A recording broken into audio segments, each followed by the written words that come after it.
The Falcons have drafted 3 top 10 skill position players in a row in 3 straight drafts, and we are sitting here talking about Arthur Smith using Bijan Robinson as a decoy.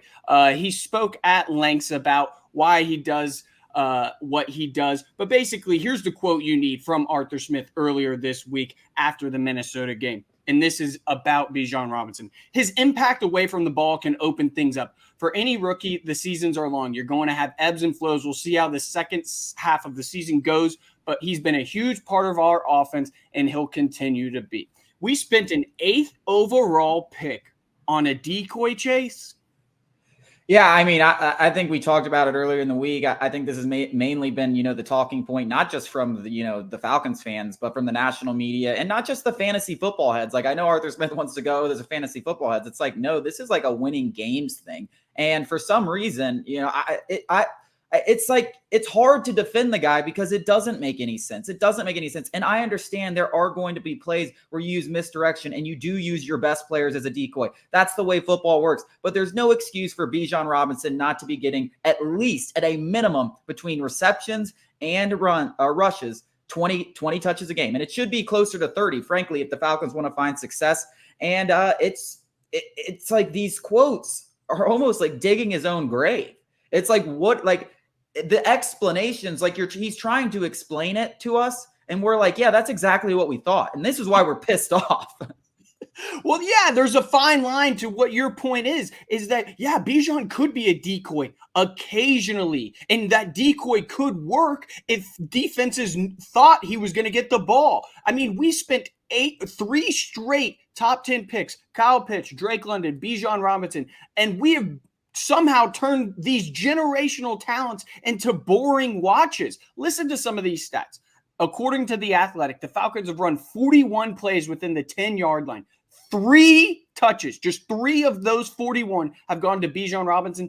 2 of those touches have gone to Kyle Pitts. That's absolutely unacceptable. Kyle Pitts is a jump out of the gym type guy, and Bijan Robinson can make a guy miss in a phone booth. Are you kidding me? And you're talking about, listen, I get it. Tyler Algier, bowling ball, he always falls forward type. But Bijan Robinson is probably better in a phone booth than Tyler Algier. I don't understand the decoy-esque when you don't use him in the first place. Defenses aren't even threatened by him because you don't use him in the first place.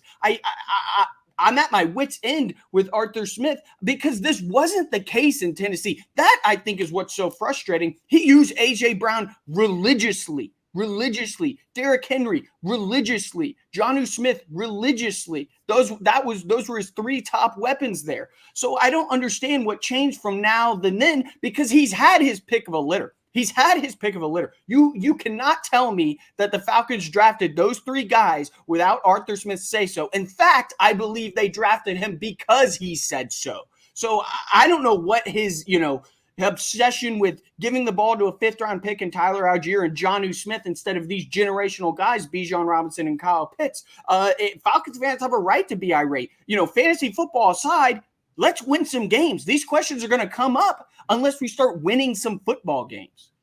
Yeah, and then people forget Bijan Robinson's 225 pounds in his own right. Like he's forced the most breaking tackles of pretty much any running back in the league, especially for the amount of carries that he's gotten when you look at the percentages and stuff like that. And then when you dive even deeper into the numbers, I don't have them right in front of me, but I am telling you these are facts. There is absolutely nothing that Tyler Algier does than Bijan Robinson. He's not better at breaking tackles. He's not better at falling forward. He's not better at forcing guys miss. He's not better in short yardage situations. He's not better in long yard situations. There is nothing that backs up. And you can say, oh, he's a bowling ball, but at a certain point, you're just doing things over and over and over and expecting different results. And that's the definition of insanity. Meanwhile, Bijan Robinson is sitting on the sideline in the most important plays of the game consistently, absolutely consistently. And we were able to make the excuses for Kyle Pitts and Drake London because we didn't have a quarterback. We didn't trust him to throw the ball. We didn't want to avoid mistakes. And also we had a really good running game. Oh, well, here's the problem. Now you don't have to throw the ball. Our running game has gotten worse despite the fact that you drafted an 8th overall draft pick. Tyler Algier has not been good in short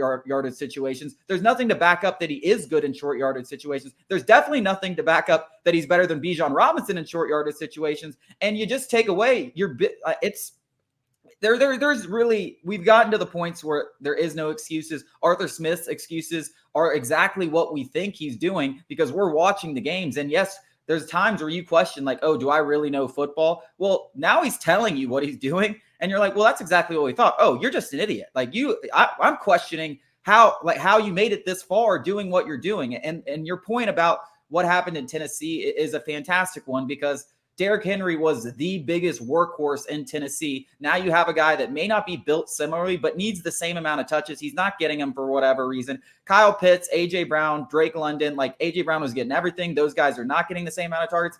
It's just we've gotten to the point where I don't know what to say because I don't know what to expect. I've lost all confidence. And I don't know how Arthur Blank can sit here and say he hasn't lost all confidence.